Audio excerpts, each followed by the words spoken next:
Morning guys, today nandito na tayo sa dress up ng Pasinaya. As you can see, beautiful. Pasinaya girl lang eh. Okay, eto there.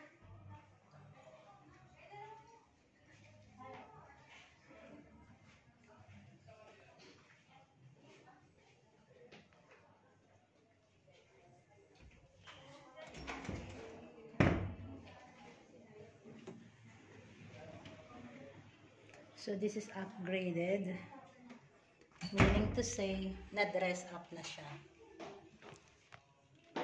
So this is it, pagka ikaw nang may-ari.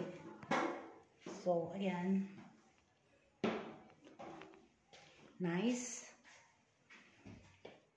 Kung naka-work from home ka, this is good. Palagay ka lang ng solar lights, panels and everything. So maluwag ka na.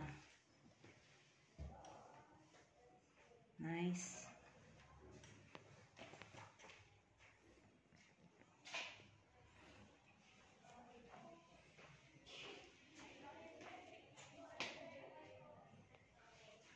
This is the dress up unit. Thank you for watching. This is Angie from Human Shelter. Like, subscribe, share my post.